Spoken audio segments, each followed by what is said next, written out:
there's different ways to come up with this number, but how much in assets do you need for financial freedom? One way to do it is a super simple way. Is take last year's household income, so your income plus if you have a spouse, their income, and multiply it times 25. Okay. Most people don't run with a big surplus. So whatever they make, they kind of need that every year. Now, if you had a great year last year and saved some money, we had a good year last year, was able to save some money, lived on less than you make, right? You can also take last year's expenses after taxes and multiply it times 25. Okay. And the reason you do it times 25 is if you get a low rate of return, which is about 4%, which you should be able to get a rate of return of at least 4% invested, that's going to pay you enough to maintain that. Okay. So the example I had, did everybody get the example sent to them? Yes, we got seats. Yeah, we got seats. Come down front. They don't.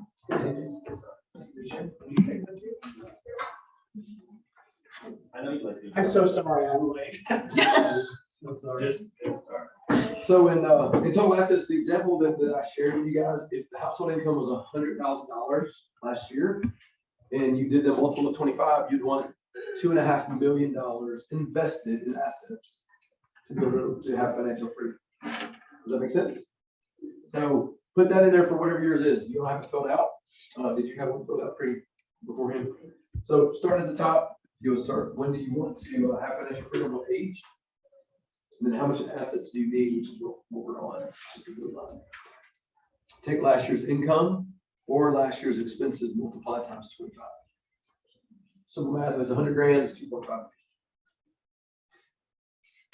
What percent do you think your rate of return will be, your ROI? What do you think you'll be able to invest your money at in retirement or in financial freedom to produce that? The example that we had was 6%. It's pretty conservative. Stock market returns 20% some years, and how's it done this year? Negative, right? So it goes up and down, but the average in the stock market is what, for the last 40 to 60 years? 9%. Usually about 10 to 11%. Yeah, if you take into account all the time, right? So you don't want to be fully invested in the stock market because it does go up and down quite a bit. But you should be able to get a rate of return, and you can put it in different ones. Maybe it's 6%, maybe it's 8%, maybe it's 10%. So taking that example, last year's income of 100,000 times 225 is 2.5 million. If you get a 6% rate of return, that would be $150,000 a year, right? Or 12,500 a month. Now doing my math right? Somebody check my math. Yeah. You checked it? Yeah. All right. I could be off. I could have carried a zero or something, right? So then at the very bottom left, how young are you currently? Doesn't say how old are you, it says how young are you. How much in assets do you currently have? This is your house. This is not the debt. This is just your assets, okay? So we're just looking at assets right now. Net worth is your assets minus your liabilities. So if you own a house that's worth $500,000, you have a $500,000 asset. If you got $200,000 in your 401k, that'd be $700,000. That makes sense? Now I know you have, most people have debt on that house. Your net worth would be a different number. So what is your total assets? So an asset, is it just homes or is it also 401k? 401k, checking account, Any assets, right? all assets. So Bitcoin.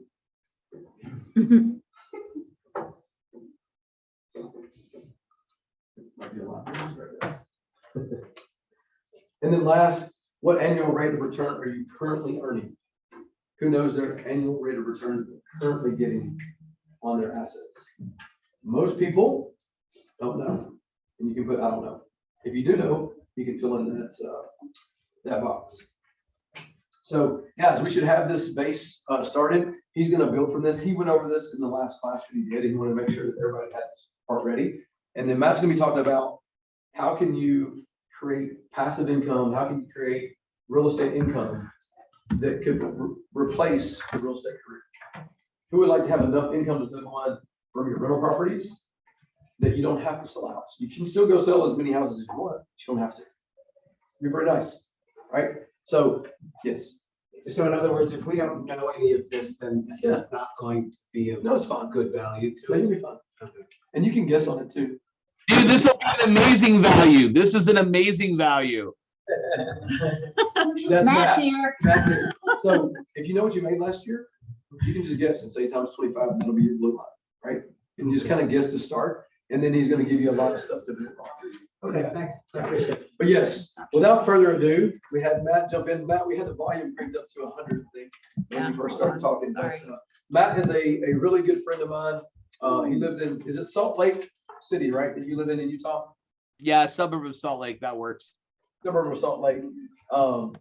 He is probably 42 years young, Matt, 43. 43. 43 years young. I met him at a Tony Robbins event. If any of you guys have done Tony Robbins. And guys, there's a little plug. We're planning to do a Tony Robbins event. I'm gonna open it up to some of you guys and have it either in a room like this or maybe in a hotel conference room about this size. So it's not gonna be huge, but if you want to do that, you know, we're looking at doing that maybe in July. So UPW, it's a 4-day event, and if you're not committed to all 4 days, don't come. But if you are, it's amazing, and it's virtual right now. I do a lot of stuff virtually. So So fast come. yes, probably. Hey, here's a question for Chris. Yes, For all sir. those guys that are in there, who's already gone to UPW? Raise your hand real quick, virtually. Who's already done UPW? We got someone in the back row. We got Chris.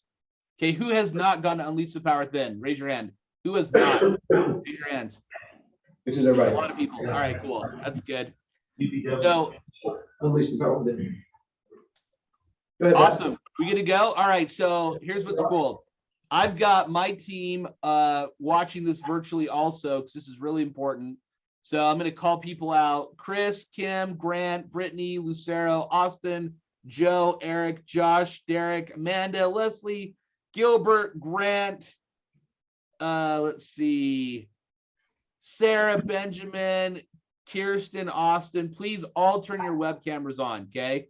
Because right now, in addition to all those that are at Chris's office, I've done a lot of these.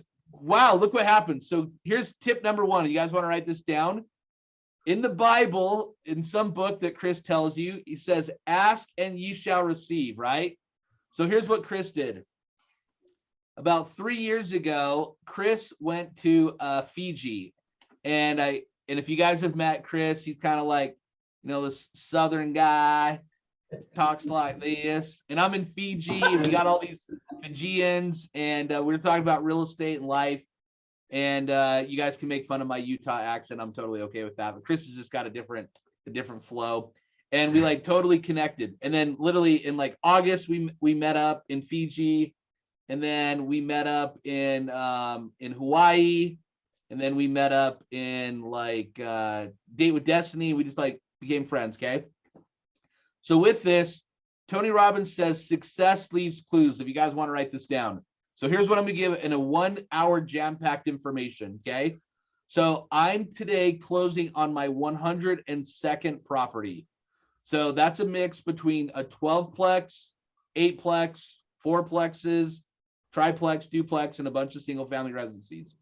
And I'm from Midvale, Utah. I come from a bicultural relationship. So that means my dad's a super white guy and my mom's a little Mexicana. And my mom passed away a couple years ago. So I come from a different background. Here in Utah, there's not a lot of Hispanics. So I like to help out with what's called the National Association of Hispanic Real Estate Professional, NARUP. You guys have NARUP in your market? Yes? Okay, cool. I love NARUP. The president of NARUP next year is one of my good friends from Utah. His name's Nudia Rivera. So I share this topic very frequently. So here's what I'd like you guys to write down for those that are home. Write down in the Zoom chat bar what you want in total assets in the future. So what you want in total assets in the future, okay?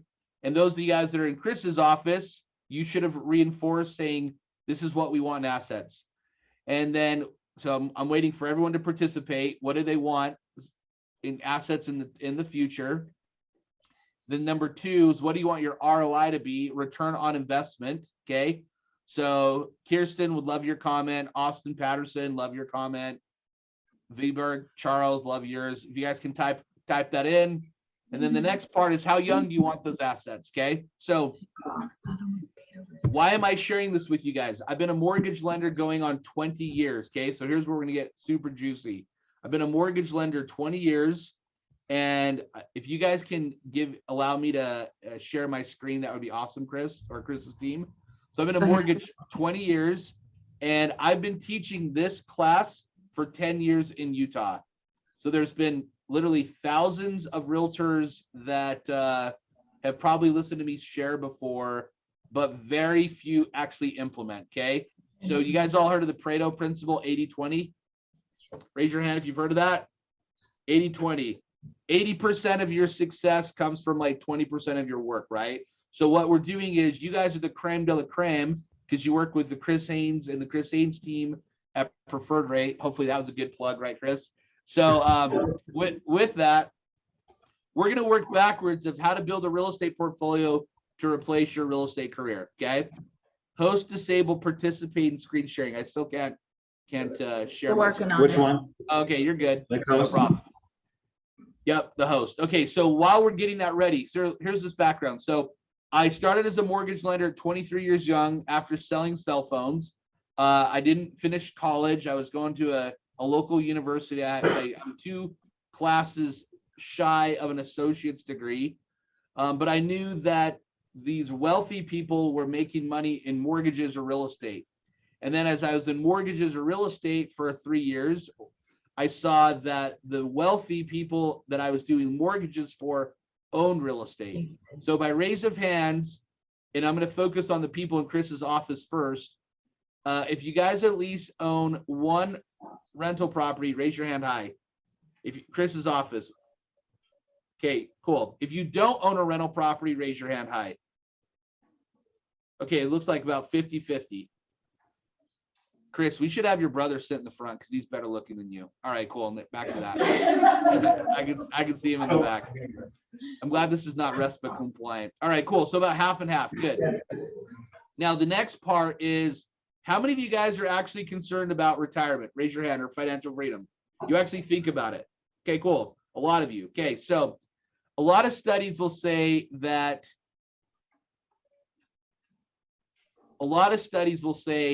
more people focus on their vacation than they focus on their financial freedom. So I'm going to give a couple hacks while we get this PowerPoint ready. I love watching myself in the back. It's awesome. So I spend about 5 to 10 hours every November doing planning for the next year. If you guys want to write that down. So here's 3 things that I focus on. It's not in the presentation. Number 1, I review my total assets. So the form that Chris gave you guys to use, you guys can use anytime you want. You can share it with your clients. This allows you to be a leader in your marketplace. Like, let's think about it. If you bought your first house or were not a realtor, and your realtor said, hey, what are you thinking about financial freedom in the future?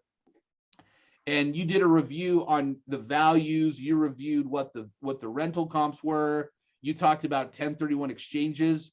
That's a big value add. Would you guys agree with that? Like, that's the type of review that we do as a mortgage professional. Now, you guys as real estate professionals, you can help understand that better to help other people out, right? So as we're sharing this information with you guys, so number 1 is I do an annual review. Number 2, there's 3 ways for financial freedom to increase. 1, either pay less interest or earn more interest. You guys want to write that down. Pay less interest or earn more interest.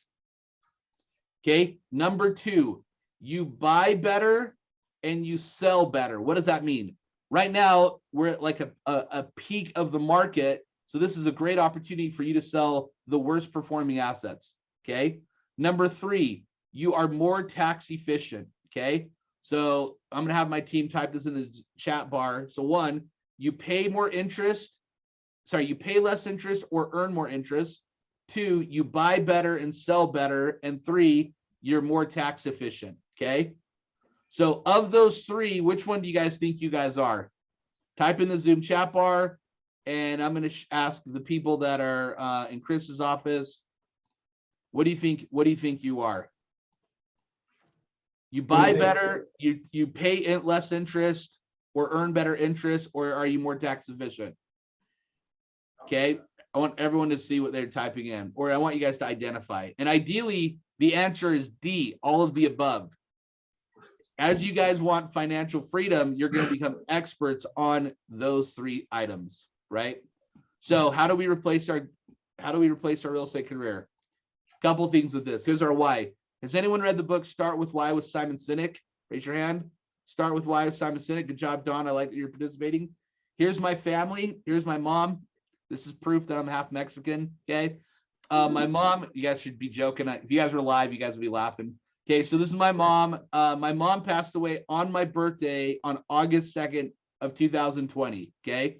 It's the most humbling experience I've ever had. It's really shifted my life and decisions. Watching someone go to the hospital and then 3 hours later that their physical body exceeded their pain, that they decided to pass away, that was their choice. And it's made some very positive impacts in my life to be, one, more present with my family. Number two, don't work so much. Now, here's my comment with don't work so much. I'm more intentional when I'm working. So like right now, I have an office behind me. Everyone's gone. It's very quiet. I'm present with what we're doing.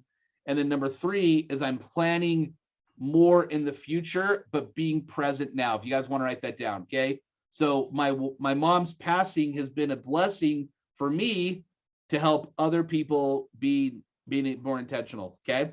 With that, I love fun things, okay? So I love sports, I love travel, I love Star Wars, and I love to learn, right? So I love those things in life. Now, you guys are all going to have your different reasons what you want to do with your spare time, but you got to figure out your why, because we know real estate is a grind, right? We also know that it's a big blessing that we can help other people out, okay?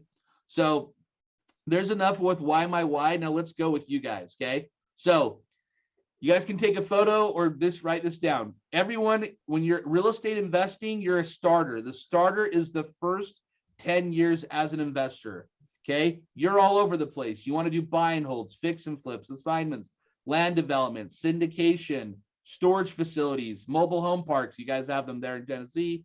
In Utah, we would like some more of them, okay? Different, you guys should laugh, that was a joke. You guys are all, it's a starters all over the place, okay? After you've been investing for 10 years, you're considered a builder. A builder has a 20-year cycle. A builder has two revenue streams. One is rental incomes, both residential or commercial, okay? Rental incomes, both residential and commercial. The second one is notes, lending money, buying and selling notes, okay? So I've been investing going on 17 years now as a real estate investor. I focus on my real estate portfolio and I lend money. You as realtors, you're going to want to lend money in the future as you build up your assets, because you have three advantages more than anyone else in the world. One, you have access to the MLS. So you have data. Two, you can watch the trends from the past, what's happening now, and plan for the future. So you can see what values are. Number three, you guys get paid a pretty good fee for service right now, even though it's getting compressed a little bit with technology, for helping people build their portfolios of real estate, right? Like that's an amazing long-term play. So as a builder, you want to build up revenue streams of real estate, either residential or commercial rentals or note building, okay? Now, enders. Chris, you had some older guys here last time. I don't see them right now because I'd be picking on them, but I call enders, they might be sitting in the back. An ender is what's called a silverback, okay? They've been investing for over 30 years in real estate, okay? Silverbacks, which are really respectful, they're the best people to borrow money from, okay? They're who you want to borrow money on transactional funding.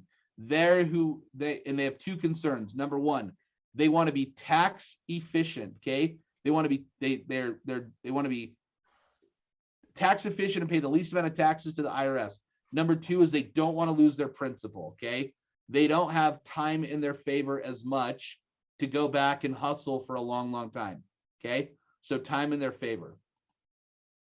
So as we think about that, that gives some framework of where you are with investing. Now, Chris did an awesome job with this form that he, as a professional, can help follow up with you guys with your long-term goals. Now, how do you start?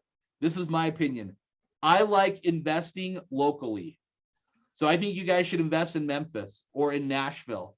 Now, guess what? We have a ton of people in Utah that are investing in your market. I'm not pitching them or telling them to invest. They just know, they're like, hey, the market is cheaper in Tennessee than it is in Utah. So there's a lot of people going to your market. So you guys can be experts in your market and can control inventory. Write this down. You need to be able to control your own inventory. You control your own inventory by working with investors. Great example. In the last 3 weeks, I've put 4 properties under contract. I bought a 4-plex, which I'm closing on today. I put a triplex, which I'm having another buyer buy that's doing a 1031. I'm buying a triplex for my stepdaughter on Friday, and I put a duplex that I have a different client that is doing a 1031, can't find anything, and we put this property under contract. Now check this out. That's $800,000 for a 4-plex, $600,000 for a triplex, $700,000 for a triplex, $575,000 for a 4-plex, a duplex. That's basically about $2 to $2.2 million in real estate, based on probably 2 hours of making phone calls. What's the ROI on that, Chris? If you did $2 million in real estate, and let's say you made 2.5% commission, Chris, how much money is that? That would be 45, 50 grand. Awesome. So that 45, 50 grand, would you guys agree that's good use of your time for a couple hours? Give me a thumbs up, right? So that's also years and years of me teaching classes, right? So it's really compressed, but I have an amazing team. They're having the contacts, they're coordinating, but I think you guys should dominate your local market, okay? So with that being said, here's what we're going to focus on. These are different strategies that I can teach virtually, or you guys can fly to Utah and learn. I feel very confident that I could teach these courses really well. We're going to be focusing on buying and holding right now, because that's where wealth is created long-term, okay? So these are different topics. So here's a quick example. Chris, in a C-class area, are you able to still buy properties for $250 in the suburbs of your market? Very difficult. Very difficult, okay? But is it possible? Yes. All right, cool, good. So let's say here's what's happening in Utah going to Tennessee, okay? We're getting advertisements to buy an hour outside of Nashville. Now, Chris, you know Nashville way better than I do. Is an hour outside of Nashville potentially the sticks? 100%. Okay, 100%. All right, good. Your guys' sticks is the same. Okay, so here's what happens. You get naive out-of-state investors who say, look, this is an up-and-coming area that's only an hour away from Nashville. You can buy a property for only $250 where Nashville's $400. Here's a good return, okay? So you have out-of-state investors who are buying a property. Here's a good example of what they would buy, okay? So this is our market. Here's what I just recently bought. I bought a duplex. If you guys want to write this down, there's 3 reasons why you do a 1031 exchange, in my opinion. Number 1, you are buying something that's a better asset class. Better asset class could go from a single to a duplex to a 4-plex, a 4-plex to an 8-plex, or a 4-plex to a commercial building, okay? Something like that. 1 is a better asset class. Number 2 is the property is newer, okay? So newer properties normally have less deferred maintenance, okay? So for example, the property that I sold last week that's built in 1950s, I bought a 1975 4-plex, okay? So 2 is age. Number 3 is area. So the property I sold was in I'll call it a C plus B minus area, Salt Lake suburban of Salt Lake. The property that I bought, I would say, is a B plus area that's right. It's in Salt Lake City, that's up and coming. So that's where you guys as realtors know a lot more than your investors, and that's what makes you different and better than the other people you're working with, okay? So as I'm sharing this with you, here's what's cool. The real estate investor that I bought, so here's what's great. So Dominic works on my acquisition teams, my consulting team. He has a mortgage background. He goes on a bus tour, okay? And here's where real estate is related. All real estate deals are relationship driven. If you guys want to write that down, all real estate deals are relationship driven. So if you just stay in your house all the time and don't talk to anyone, you're probably not going to get very many deals. Versus Dominic went on a bus tour. The bus tour probably cost $300. It probably was a 6-hour bus tour, but he met a seller. From meeting the seller, he put this 4 duplex under contract. I bought it. Not only did I buy the property, I had a need for it. This investor put a triplex under contract. He's backing out of it. He did all the due diligence. He gave it to us because he is done with the property because it doesn't cash flow for him. And now we're having another investor buy that triplex. Now here's this is the best part. The investor that's selling the triplex is buying 3 properties that we're helping them do financing for. They're buying $1 million fourplex. Guys, write this down. $1 million fourplex. They already bought a $575,000 duplex, and they're buying a $400,000 triplex with their 1031 exchange funds. So if you guys think about this, now as a mortgage team, we're helping them with their mortgage. Now as realtors, you can help them with their real estate transactions. You can consult with them. But like that is how relationships, wealth is created, especially in today's market. Okay. So if you're like, well, Matt, how does this benefit me? It totally benefits you because it's eye-opening to what you're probably not utilizing or doing. Okay. So when you're working with out-of-state investors to buy locally, or you're working with your local investors that don't know, that want to learn, here's my example how you should buy. So that property in the sticks. So let's pick an area. Chris, in your market, what's an okay area that you could buy a property still for $250 that's not in the sticks, please? Clarksville. Clarksville. Is that where like the Civil War was? That sounds like a Civil War area. Okay. I live in Utah. We didn't have the Civil War. We had the Mexican-American War. Okay. But the Civil War is legit. Clarksville. Okay. How far is, that was a joke, guys. You got to joke at this stuff. So how far is Clarksville from Nashville? An hour and 15 minutes. And basically an hour 15. An hour and 15. Okay. Is it have an okay economy? Yes. Okay, yes. Okay, great. Okay. So it's an hour 15 way and sounds like a great economy. So maybe here's what you guys do in your market.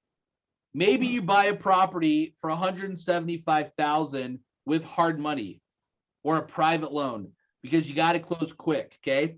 And you get a hard money loan or a private loan. Raise your hand. I want to see everyone's. Have you ever borrowed from hard money? Raise your hand before. Hard money private lending. Not one person. One person. I can't see him. Okay. Holy cow, that's interesting. Chris, are a lot of hard money lenders in your market or just not? No. There's a few, but it's just not used. It's not utilized like you use it. Okay, it's underutilized. Okay, so guys, write this one down.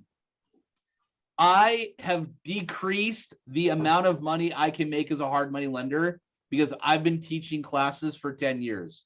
So here's what you guys can do. If you have $250,000 to $500,000, you can lend money to each other. That's what I started doing in 2006. I would lend money to Grant. Is Grant in there? Or is he virtually, Chris? It's virtual. Oh, Grant, I want to give you as an example because Chris said you're killing it. So let's say Grant's got $250,000 burning hole in his pocket. And let's say Sherry's the marketing individual, wants to buy a property. Grant could borrow the money to Sherry for $200,000, charging her 2 points and 12% interest. Now, Chris knows that Sherry can get qualified for a mortgage, so he knows what's called the ARV, after repair value. You guys want to write that down? ARV, after repair value. That means what the property is worth fixed up, okay? If Chris knows that ARV is like 250 to 275, Grant is going to feel comfortable lending Sherry that $175,000. She then invests about $25,000 to fix it up, carpet, paint, maybe a new appliances, etc. She doesn't over improve it. And then what's amazing is when she refinances this property, here's the returns she's going to earn, okay? You guys would take a photo of this. So if Grant lends to Sherry $175,000, Sherry's out of pocket $20,000.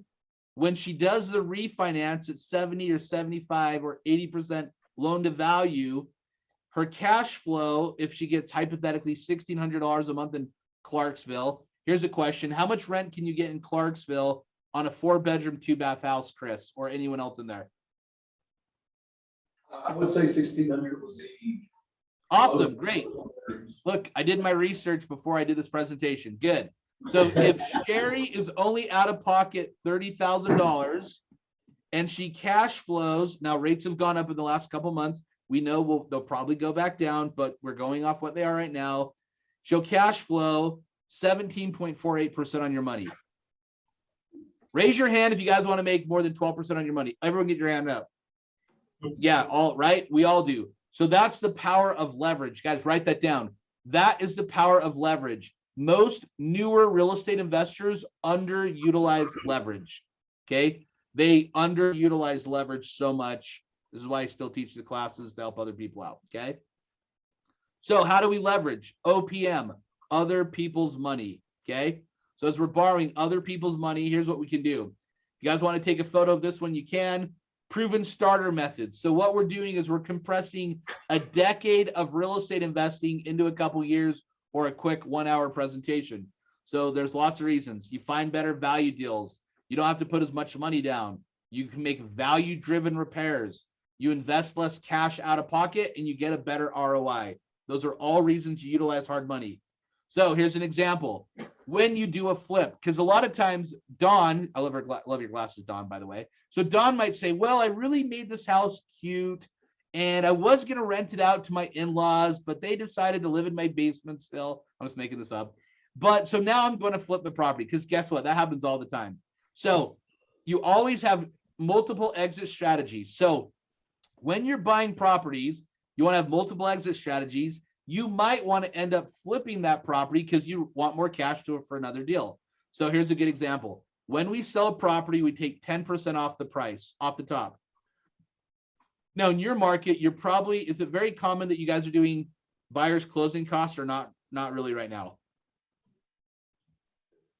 Buyer's closing costs, yes or no? Give me a thumbs up or thumbs down. Okay, thumbs down. Okay, cool. Then you take 7% off the price, okay? It'll come back sometime. So you take that off, you take the rehab off, then you're going to make a net profit of 25,000. So 25,000 you do twice a year. You guys write this down. 25,000 twice a year is an extra 50,000. You could use that money to buy rentals. That's what a lot of people do when they have extra money as real estate professionals. Here's the benefits and the downside. If you guys want to take a photo, I'm not going to read each one of these, but here's the benefits of holding properties and there's the downside of holding properties, okay? And the nice thing is this is recorded, so you guys can watch this probably after. But as you think about it, let's talk about flips just because those are sexy and we love HGTV, okay? So how do you maximize flips? Couple reasons. I would take a photo of this one. Ideally, you as realtors should be able to build a real estate portfolio with saving and investing 15 to 30% of your income, as you guys are A players because you work with Chris Haynes and the Chris Haynes team and all this team. With that, if you're like, well, I'm learning to be a better realtor, I want to do flips. I don't encourage that. I would suggest that you focus on one revenue stream, making an adjusted gross income of over $100,000 a year as realtors consistently for 2 years before you take on another revenue stream, if that makes sense. So now with that, if you're hypothetically making $100,000 a year, adjusted gross income as your realtors, and you have expenses, then you take times 25 is 2.5 million. Then you could start building a rental portfolio. So another thing that is important, this is not on the PowerPoint. I suggest you have 6 months of living expenses in savings before you buy any real estate for rentals. Okay. You should have 6 months reserves. Now, knowing that we learned a lot during COVID, I would also encourage 6 months of operating expenses as a realtor if you're getting your profit and loss statements done frequently or reviewed quarterly before you're going to go gangbusters. Okay. It's just good to have liquidity. Okay. So with that, here's my recommendation. Chris, do you have one of my shirts? I do, yes. I don't have it All all. right, I'm gonna send one for Melissa. I think she'd like it. All right, good. So my team's got, I have these shirts. Here's a cool joke. A joke like 8 or 9 years ago for Christmas, my team created a shirt with this emoji or whatever the hell this is called, this face, my face, okay? And since then, we use this for branding, for marketing. You guys can see it on the flyer. But here's my biggest recommendation. I share this with everyone. You guys got to know your numbers. Write that down. We have to know our numbers. So my team is going to eat, you guys all who are in Chris's office are still watching this virtually, which I appreciate, 31 people here virtually. I emailed you guys what's called a spending plan. You can't measure what you don't track. So if you don't know what your expenses are and your income is, I'm not sure how you're going to learn to invest.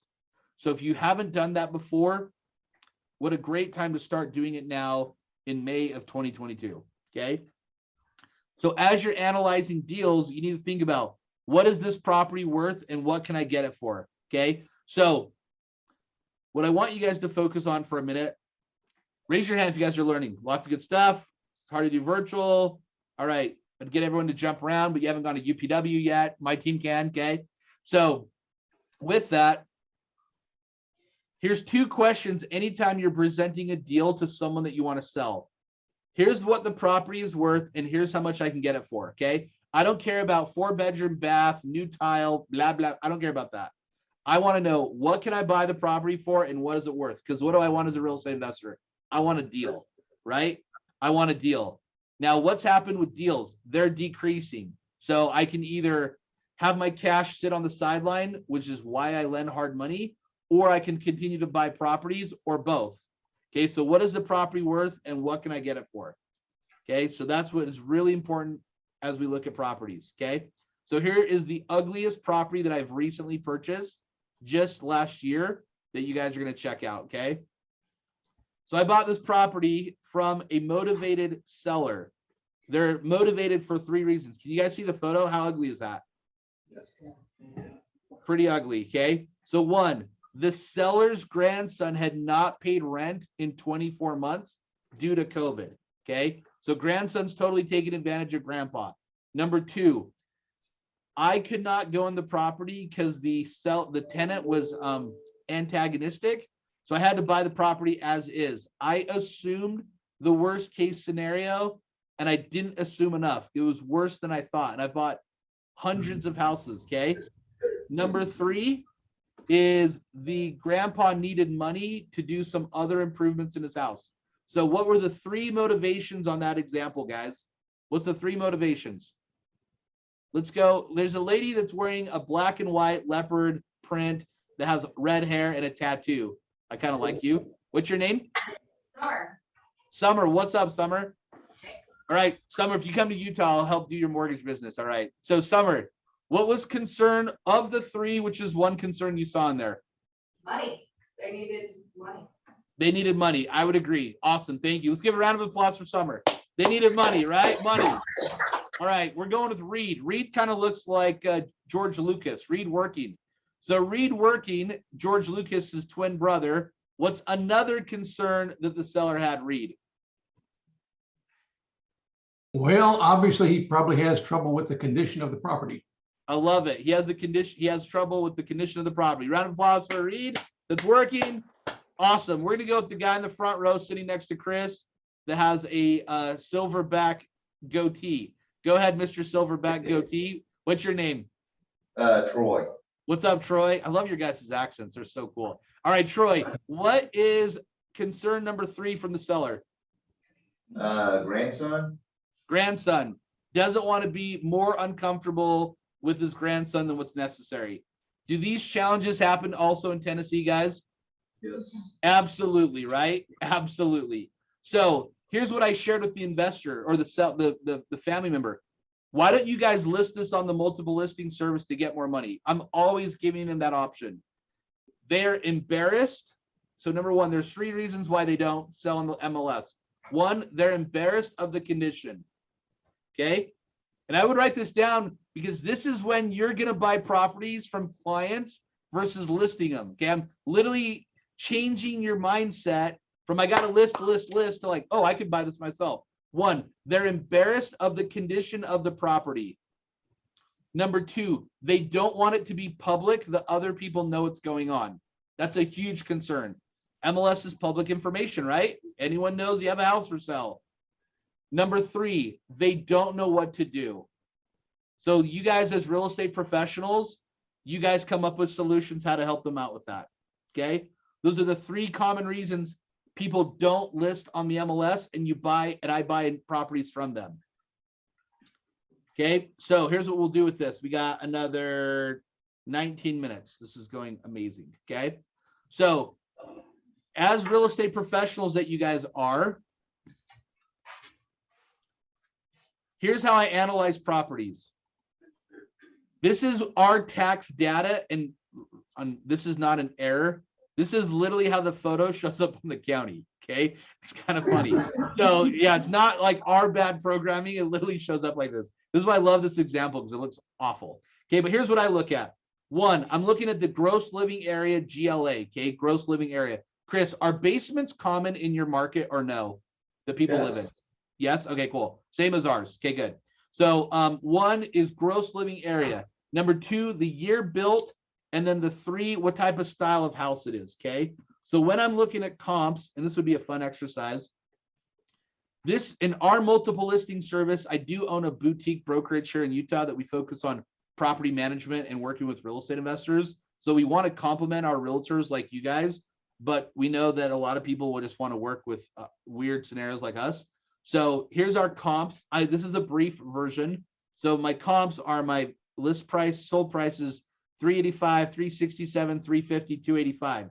So guys, in the Zoom chat bar, what do you guys think the after repair value is fixed up and pimped out? So based on these comps, based on what's available, what do you think the after repair value is fixed up or pimped out? So sold price is 385, 367, 350, 285. This is from the fall. What do you guys type in the Zoom chat bar? What do you guys think the property is fixed up? Once it's picked, it's totally type it in. Reed, love to see your numbers. Chris, love to see your numbers. Michelle Patterson, love to see your numbers. Vbert Charles, hopefully I said your name right. Derek Trainer, love your goatee. All right, good. You guys are all coming up with different numbers. Awesome. Kim Song, Grant, Josh, good. Now in the Chris's office, I want you guys to write down a number 2. Okay.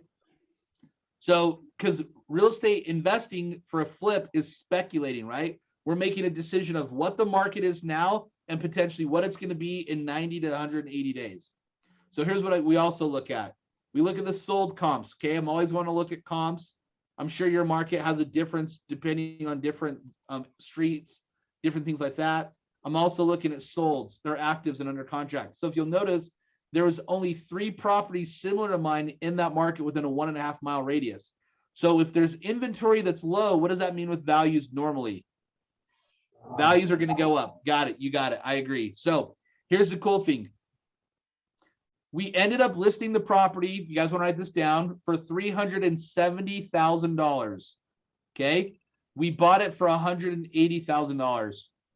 Chris, you're right. Your brother never takes any notes. He's not taking any notes in the back. I can see. All right. So we listed the property for $370,000 as he grabs his coffee. We were improvements $80,000. Okay. Write down $80,000. Our hard money cost us $12,000. What's my profit? I'm going to say this one more time, guys. This is why you got to invest. You got to get out of the realtor mode and more into the investing mode. My list price was $370,000. I bought it for $180,000. The rehab was $80,000. We initially budgeted $65,000. So we were 20% over budget, which is normal, not normal, but normal. And our hard money cost $15,000. What's our total profit? Summer with the amazing tattoo. How much? 98,000.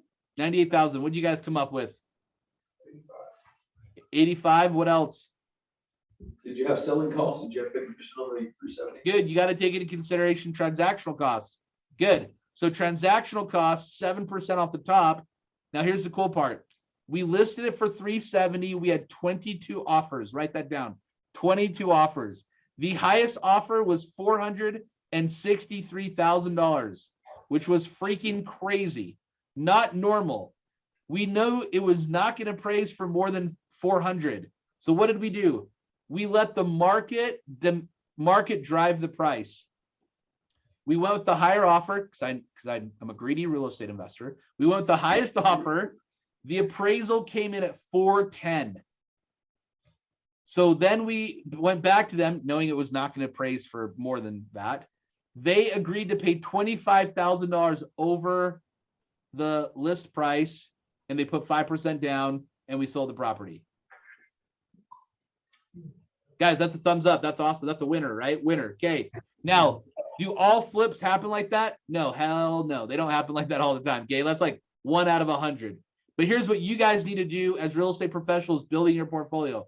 Number one, have multiple exit strategies for your clients besides listing the property. Okay. So here's your options. Number one, buy the property yourself. Okay. That's how you're going to get wealth. Buy the property yourself. Number two, utilize a pocket listing for one of your clients, for one of your investors. Because what are you doing? You're planting your own garden, right? You're creating your own inventory. Option three is list the property. Who's ever bought a property directly from their client? Raise your hand, please. One person. Chris, have you ever bought a property from one of your mortgage clients? Yes. Cool. The most I've bought is 7 properties from one mortgage client. And the reason why they sold me 7 properties over time is they knew that I would think of things they wouldn't think of. And they did list some of their properties on the MLS, and some of them they chose to sell not on the MLS. But I think when you guys are analyzing your properties, as we wrap this up, here's what you got to think of in your market. And I think there's a realtor that shared this last time. When you're comping out properties, okay? So if you guys want to take a photo of this, we're going to focus on above grade, gross living area, okay? So there's 2 properties in this example. Property 1 on the left is a 1,400 square feet above grade, 600 square feet in the basement. It's got a fireplace right here, and it's got a 2-car garage attached. The property across the street, just pretend this is across the street, built in the same year, has a 1,000 square feet in above grade, 1,000 square feet in the basement. It's also got a fireplace and a attached 2-car garage. Question, which property do you think is worth more? Property 1 or property 2? Property 1 or property 2? Raise your hand if you think it's property 1. Guys, look what I'm doing. Raise your hand if you think it's property 1. Raise your hand if you think it's property 2. Don't be ashamed. We know you guys are from Tennessee. All right, good. Guys, that's a joke. So, All right, so Matt, which one had below grade? Property 2 both had of below them. grade? Yeah, Oh. both of them. So I'll say it one more time. I'm repeating it for Chris. Thank All right, you. so you're welcome. So we've cried together, guys. And I've seen, guys, hold on. I got to tell a quick story. You guys, Chris Haynes is so popular in the Tony Robbins community. He had the privilege to get on stage at the last event that we were at. Now, I'll let him share if he wants to, how he was so privileged to get on stage, but like he's that big a deal that he got on stage. Chris, your brother, you got to share the story at least with your brother, okay? So with that, back to the gross living area. You're like, this has nothing to do with it. It has everything to do with it. Okay, so gross living area, okay? Property on the left was 1,400 square feet above grade, 600 square feet in the basement. Property on the right was 1,000 square feet above grade, 1,000 square feet in the basement. So the sum of the total square footage is still 2,000 square feet, but the property on the left has more gross living area. So would you guys agree that the property that has more square footage above grade is worth more? Yes? Okay, cool. A lot of sellers underutilize that. You as realtors can use that to your advantage when you're buying properties, okay? So we covered a lot of different information today. Here's what I'd like to do. I would like to give a couple quick examples of what you guys can do to add or build your real estate portfolio. So as I'm sharing this right now, you guys all got what's called an asset analysis accountability worksheet. Raise your hand if you guys got this form from the preferred rate team. Okay, cool, fantastic. Okay, so here's homework number one. Not today, this is called homework. In the next week, I want you to fill this form out by a week from today at 12 o'clock. You're going to review this with someone on Chris's team that you feel comfortable with. Okay, you'll do a 10-minute review. The focus is on establishing assets long-term. Okay, now anyone Keller Williams realtors, raise your hand. Keller Williams. There's not one KW agent. Oh, there's one. Can I see the KW agent that I can't see real quick? General. He or she. Come out, wherever you are. Come on. Come this way, come this way. Where's she? Please, Jake. Okay, what's up? What's up, Blondie? What's your name? Natalie. Natalie, what's up, Natalie? So I got a question. How long have you been at? Whoa, we got lots of like good looking people. Okay, yeah, there we go. What's up, guys? Natalie, how long have you been a KW agent for? 5 years. Okay, long time. You know what the Moore Club is? No, not. They don't have a Moore Club in your market? Not that I know of. Okay, when someone caps out with their commissions, what do they call it in your brokerage? They call it capping. Okay, capping. Okay, so in Utah, I know the broker owner and I know a bunch of the team leads. So in our market, the Moore Club, I'm not sure if it's a national thing, it's for people that cap and they had a GCI or gross commission income of at least 250. Would you guys say that's a good income? Yes? Okay, cool. I shared this same exact class with like 30 realtors that make 250 plus, that was invitation only. And I asked them to do this and not one of them did it. They never followed up, okay? And here's why I'm sharing this with you guys. I can spend the hour, offend you, entertain you, or inspire you, whatever three you feel that I did. But the point is no one cares more about your financial future than you do, and you guys need to take focus on it. Does that make sense? So here's my 3 actions as we wrap up. Number 1, a week from today, thanks, Natalie, for as an example, just wanted to ask. Example number 1 is meet with someone about your long-term financial goals that Chris did at the beginning. How much do you want in assets? What do you want your ROI to be at what age? Because when you write things down and you share them with others, it's more likely that people will hold you accountable, that you can progress your career. Do you guys agree with that? Accountability is important. Say yes. Yeah. Chris, that was a week yes. We'll do Yes. that. All right, there we go. Good. Okay. Number 2 is the asset analysis accountability worksheet is focusing on all of your asset classes. Okay. You can't measure what you don't track. So you guys are all smart. You're in real estate. If you can't measure what you don't track, you don't know what you're going to make. Okay. So action item number 2 is to fill this out and share this with someone else besides your spouse or significant other, so they can say, here's 3 questions I would look for. Number 1, who do you know that has as much in assets that I want that I could shadow? I'm going to say this one more time. Who do you know that has as much assets as I want that I could shadow? So we got Summer who has a tattoo, then I'll pick a lady with a purple purse to Summer's right, I believe. What's your name, ma'am? To your right? To your right? Yeah, purple purse. Is that a purple purse?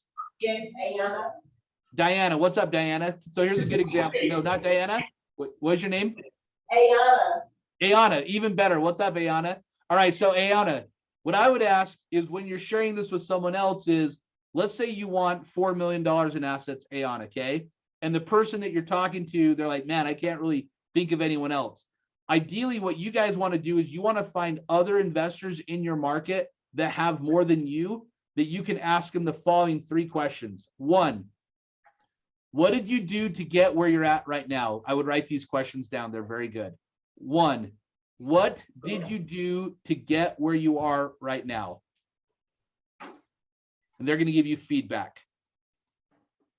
Number 2, knowing what you know now, what would you do differently to get where you are? Knowing what you know now, what would you do differently to get where you are? 3, what is your next financial goal in the next 5 to 10 years that drives you every day? What is your next financial goal in the next 5 to 10 years that drives or inspires you every day? So I'm going to share this with you guys that I can help you. So number 1, what I did where I am right now is I've bought real estate every year since 2004. I've bought properties, okay? So every single year when you could buy properties for $50,000 in Utah, I bought them, okay? Knowing what I know now, what would I do differently? I would have gone on more vacations when I first started. I worked like a freaking dog. I was a driver 70, 80 hours a week, okay, for 10 years. And my marriage with my wife, it was strenuous because I worked so much. With that being said, I wouldn't have worked. I would have gone on vacation and just planned it more. Now I go on vacation a lot more, but I still work really well, okay? What drives me in the next 5 years is I have one goal I want to share and I want to help. I would love your guys' help. Can I get your help? Raise your hand if you're open to helping me. Okay. So at Date with Destiny, has anyone ever heard of Date with Destiny? Raise your hand. I'm not your guru. It's an awesome Netflix video if you guys want to get more familiar with Tony Robbins, okay? So at the last Date with Destiny, like a lot of times when people are newer, I'm writing down some notes while I'm talking. They say, Matt, why do you own, almost 100 properties? Why do you still help people with mortgages? Why do you do virtual calls? Why do you teach seminars? All that stuff is because I want to be able to help other people have financial freedom like I have had and have now, because you can do it when you do what you want, when you want to, with who you want to. So guess what? I want to be here with you today sharing what I'm doing, or I could totally have told Chris, no, thank you.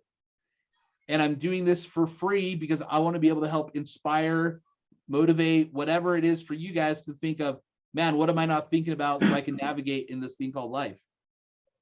So there's 4 ways that I can help you. 1, I want to help 1,000 households have a net worth of at least $1 million in assets, okay? That's really not a lot of money in today's market, okay?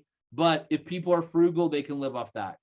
Number 2, I want to help 500 families have $2 million in assets and net worth, okay?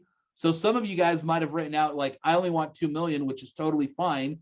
I just think you're going to need more to live the life that you want to live based on inflation, cost of living. And let's be honest, when we get older, we just want more stuff, okay? That's what normally happens. Number 3 is I want to help 200 families have 5 million in assets. The cool thing in Utah, I've probably helped about 75 to 80 families already have 5 million, and seen what challenges or opportunities they have then just by buying one property every year the last 10 years has really moved the needle in their life. And what I would ask for you guys to do is what are you looking to do to improve your life? So we're going to do this as we recap. You guys can write down in the Zoom chat bar virtually or here. Here's my last slide. What are the top 3 things that you've learned today? And I'm going to let it be quiet for about 3 minutes. I want you guys to write down the top 3 things that you've learned today.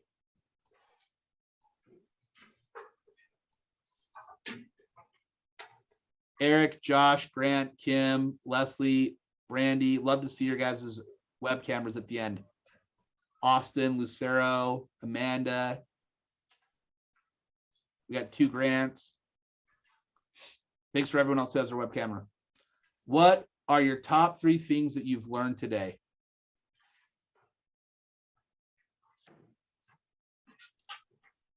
And those that are virtual, if you guys can type in just the top one in the Zoom chat bar, that'd be awesome.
So Vbert says prioritizing gross living area. Don says I have an opportunity to buy real estate in order to create wealth and financial freedom. Derek Trainer, pay less interest or earn it. Utilize hard money lending. Know your numbers. Brian, buy real estate every year. Michelle, take better advantage of hard money lending. Amanda, utilize leverage.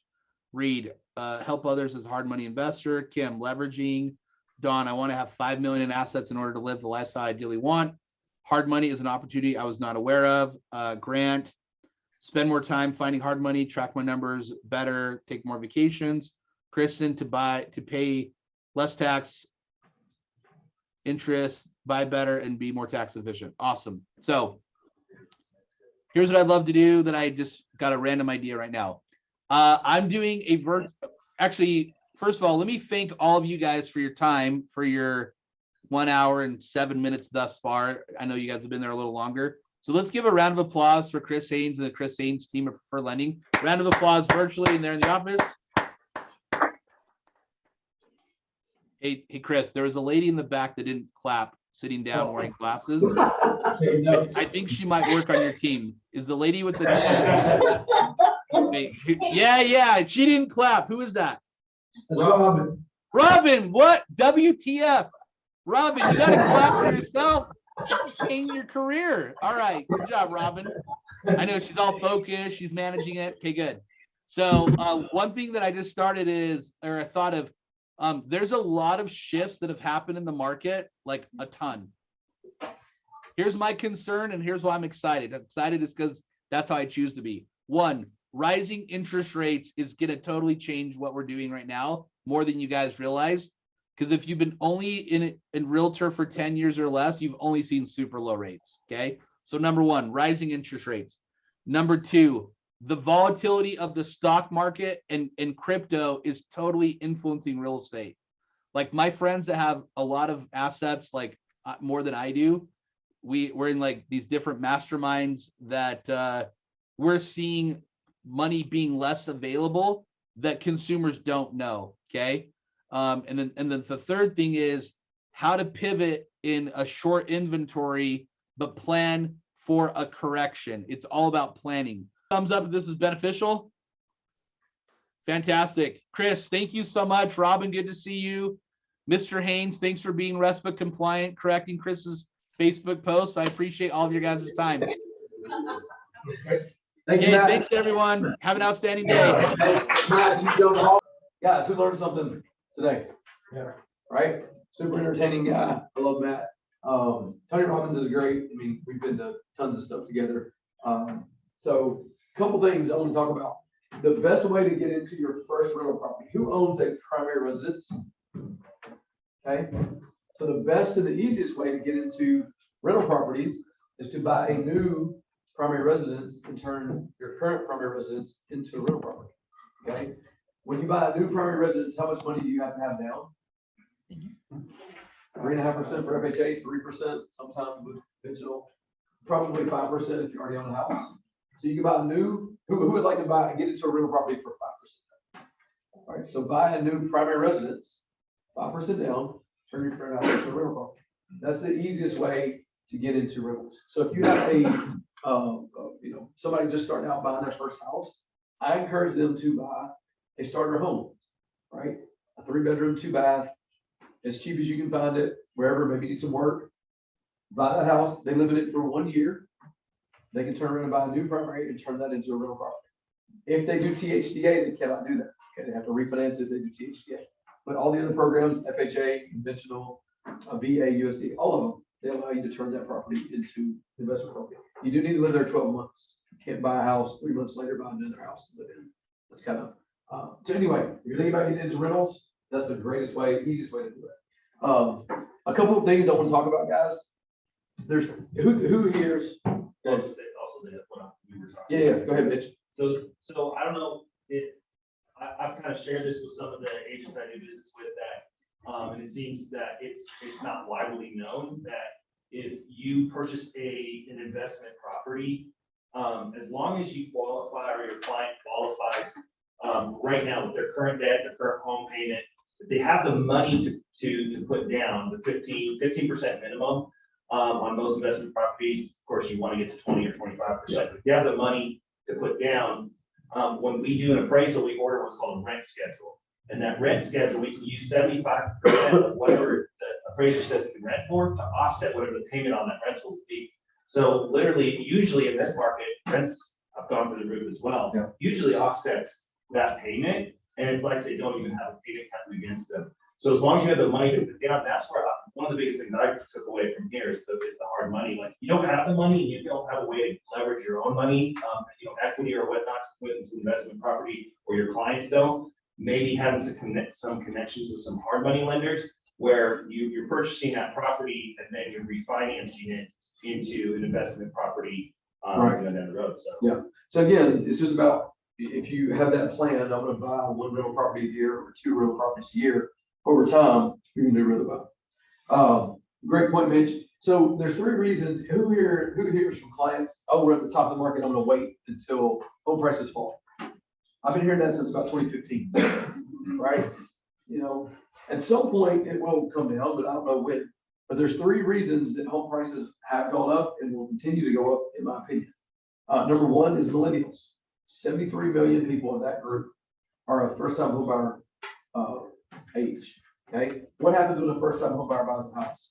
If they don't sell a house, they're taking inventory off the market, right? So low inventory, that's one of the problems, is millennials. Number 2, builders can't catch up, right? Builder finds 200 acres. How long is it going to be before they actually put a house on the ground and you can sell it? 3 years, probably. If you go to Edsel Charles, by the time you pay off the commissioner and you go through zoning and you put in the sewer and you put in the roads and you break ground on the house, it's 2.5, 3 years. So they just can't catch up. There's nothing they can do about that. And number 3, you've got banks buying houses, hedge funds, right? America's Homes for Progressive. All these people are coming in, now they're competing. They're taking inventory all the time. Okay. So for those 3 reasons, that's why home prices are continuing to rise. And even if they do flatten out, they're not going to drop because of the inventory is so tight, right? And where does everybody in the United States want to move to? There's about 3 states: Texas, Tennessee, and Florida. What's the number 1 city you hear about all the time out of all of that? Tampa's 1. Austin's 1, and Nashville, right? You hear Austin is a hot city, Tampa's really hot, but Nashville tops a lot of those metrics. So even when the market slows down in California, they're still going to sell those houses and they're trying to get here so they can save on taxes. Do you hear about local sellers concerned that they can't reinvest anywhere else once they sell their house? So they're not putting their stuff on the market, it's gonna sit tight. You talking about local investors? No, like homeowners. Yeah, that's Saying, I don't right. want to sell because I don't know if I can buy it. That's right. That is a concern, right? So you got to figure out, work with the lender to figure out how to buy that house without selling the house first. If you can, if they can qualify for the new house, close on it, then move, and then sell their house. That's the best way to do that, because that is their fear, right? I want to sell mine for top dollar, but man, I don't, I'm gonna sell my $500,000 house. I'm not gonna move. I'm gonna pay $700 and I can't find it. So that is certainly. Guys, have you guys heard about our gold key guarantee? $5,000 gold key guarantee. So for our sellers, for our buyers, we're offering, if they go through underwriting, we're getting them a $5,000 guarantee to the seller. So that goes with the offer, and the seller says, hey, we've got a great offer, it's at list, over list, whatever the offer is. We can close usually once they're through that 15 days. We'll call the listing agent. We got a whole checklist that we'll go through. I encourage you, if you haven't done it with me, or if you're here with another loan officer, go through that and make sure you understand how that works. Because if you have 7 or 8 offers that come in, and you're 1 out of 7 or 8, that can make yours stand out. We shared this morning, Heath won a deal where we were not the top, we were not the highest offer. And the agent, who I know doesn't know Heath, he texted me, he's like, hey man, you know this Heath guy? I was like, Heath's okay. Right? But no, I said, Heath's great, he'll take great care of you. The next day, he texted me back and said, hey, we chose y'all's offer, even though it wasn't the highest, because I know that you guys will get it done. Right? Agents aren't taking Quicken loans at Bank of America. And there's 7 offers on the table. They want a local lender, somebody they can talk to, and they got the guarantee. You know, you're not going to win an offer if you're 50,000 less and the other one's cash with no appraisal. But if you're 2,000 less, you've got a guarantee, you got a local lender with a good reputation. They're taking, I mean, you guys are listing agents. What do you look at? Like, I'm going to have to deal with US Bank on this. They need 45 days and they're putting 5% down. No, I want to go with somebody else. Even though this one might be higher, you have to advise your seller to make sure that thing's close. So if you haven't, go through that with your loan officer. Make sure you understand that. That checklist, I think, is really powerful. The checklist of things that you can do to make your offer. Every little thing that you can do makes it stand out a little bit more. Hey guys, we want to be your lender. So if you got value out of today, you know, Matt is just somebody that I met that we clicked with. I met him 3 years ago. Super fun guy. He's like that all the time. Like anytime you ask him how he's doing, it's unbelievable. It doesn't say unbelievably good or bad. It's just unbelievable, right? So, but yeah, so if you got value out of today, guys, we want to be your lender. Casey in the back with Advantage Title. He is the guy that's sponsoring our lunch today. And big thanks to him. And guys, we have lunch downstairs. Are we giving stuff away? Free car this week? Yeah, 3 cars. Okay. Is yours parked out front? That's right. Are we drawing? Are we drawing? What are we doing? I gotta fill out the form. Oh, gotta fill out the form. Okay, put your name on the form. It's the we need your help form. There is also an opportunity if you know of anybody that we can help. So all you have to do is put your name on it for the drawing. But if you do have a client that is pre-approved with a big bank and they keep losing offers, like, guys, please have them get a second opinion from us and get pre-approved so that we can help you win the next offer. Who gets frustrated as the realtor making 5, 6, 7, 10 offers with a client? How frustrated do you think the client is? Who does the client think is fault in this? Right? They know the market's good, but man, the realtor, why can't, you know, why am I not winning? Right? You run a risk after 5 or 6 or 7 times, like, well, I'm just going to drive down the road and call the listing agent. Maybe I can get an offer accepted. I can go straight to the house I want. So you just want to make sure that you're, doing a good job. If you have anybody we can give a second opinion to, give them the opportunity to do that. Then we do have the National Sales Game, June 10th. So you're invited to that. Save the date. We don't have registration out yet. That would be out in 2 weeks. It's out in 2 weeks. But it's first come, first served, right? And there's a limited amount of tickets. So when you see that, please register. And we'd love to have you come out and join us for the sales game. It's always a lot of fun. So collect all these sheets real quick. Good.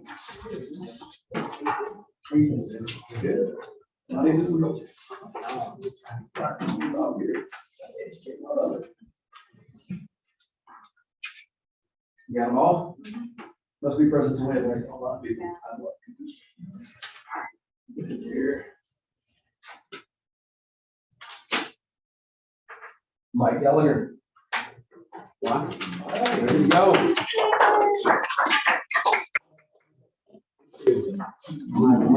There you go. Also, guys, we have lunch downstairs. We have Jersey Bikes. Jersey Bikes downstairs. Chris. Thank y'all so much. Oh, thank you guys so much for coming. You have any questions or anything? No. Thank you guys. Appreciate you.